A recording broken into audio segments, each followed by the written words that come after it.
Hello guys, welcome back to idiots reaction. आज हम देखने वाले हैं बिज झाला लहंगा। भैंचो, जिसका तो कल ही टीजर किया था, आज ही गाना आ गया। भैंचो, ये तो कमिंग सून डाल रखा था। बता ही देते हैं, वैसे कुछ भाई थे जिन्होंने लिख दिया था भाई साथ ये वो, ठीक है। तो खेसारी डाल दिया था, शिल्पी राज और फीट रानी। और ये सुबह ही आ चुका है गाना, तो वीडियो करते हैं स्टार्ट। उससे पहले आन गान लान के चैनल को सब्सक्राइब कर दो, अगर नहीं आया तो वीडियो को जरूर शेयर करना है यार। कर दो भैंचो, रेगुलर पे यार। अब तो वीडियो करते हैं स्टार्ट। ओ सारा रारा ओ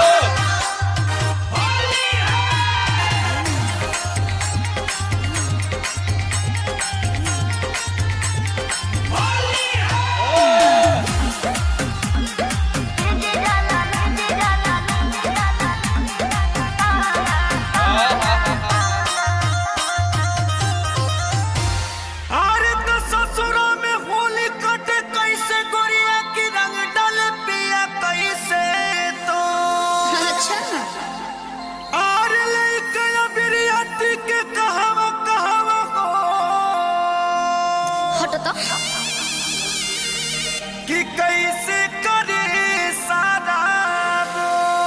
अच्छा तो सुना उठा के रंगवा डालेला, बैठा के रंगवा डालेला, उठा के रंगवा डालेला, बैठा के रंगवा डालेला। जब जब पिया पिचू करे आके घर होके भीजी जाला लहंगा, यारो हमार होके भीजी जाला लहंगा, यारो हमार होके भीजी जाला लहंगा। परेशान हो गइल बानी मार मारे वाला के भाई चौथी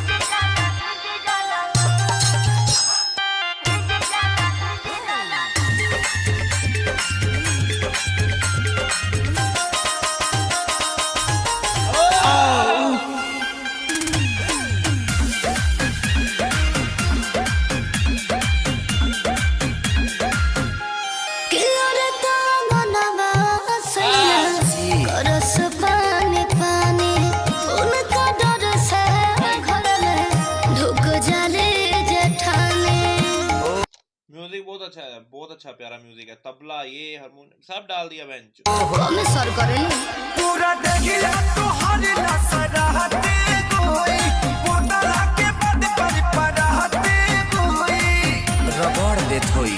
ललका पिया लगा भेले, हरियर को पिया लगा भेले, एहो का हो ललका पिया लगा भेले, हरियर को पिया लगा भेले।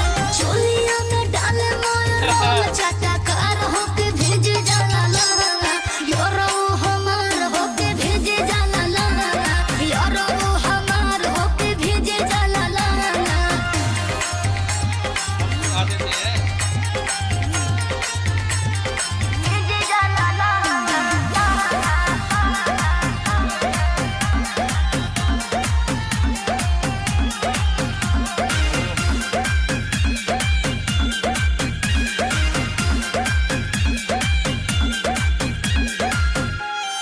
तो पिया अभिषेक बड़े सचो बड़े लहरी और होली को यहाँ पे जो तबले की ताल डाली ना, मजा ही आ रहा है अलग सा। जान करे तनो हमको रे माई रे माई। झूठी बोला तारू संजय खेसारी से बट प्यार पिया के पिचकारी से लगला हमरा पाला होना पिया के बुझाला, लगला हमरा पाला होना पिया के बुझाला। लगे मन मनी कर दिला त सुतार होके भीजे जाला लहंगा, यारो हमार होके भीजे जाला लहंगा, यारो हमार होके भीजे जाला लहंगा। तोरो नीके लागत होई। अलग सा ही गाना था ये भी भाई। और भाई सारी भाई क्या स्टार्ट हुए हैं भाई अभी दोबारा से, हैं मजेदार गान पार्ट बॉन्ड पार्ट, ठीक है। तो थोड़ा सा चलते हैं बीच में, क्या सीन है। लिरिक्स है अभिषेक भोजपुरिया के, और म्यूजिक था मोनू सिन्हा, डायरेक्टर थे पवन पाल, अंगद पाल एडिटर थे, ठीक है। तो कैमरामैन थे सन्नी, तो कोरियोग्राफर थे विक्रम राजपूत, तो डांस ग्रुप था ग्रुप पी के, ठीक है, बहुत प्यारा, सब कुछ बढ़िया था यार, गाना भी एक नंबर है, होली सॉन्ग है, बढ़िया है, डांस भी, रानी की भी परफॉर्मेंस बहुत अच्छी लगी। खेसारी जी की तो ऑलवेज ऑन टॉप ही है ना यार, उनको तो हमें वो जज करने की तो वो नीड ही नहीं है। तो डायरेक्शन भी बहुत अच्छी थी, एडिट भी गाना बहुत अच्छा हुआ, म्यूजिक बहुत अच्छा है, खासकर मोनू सिन्हा जी का, और मिक्स मास्टर भी बहुत अच्छा हुआ है।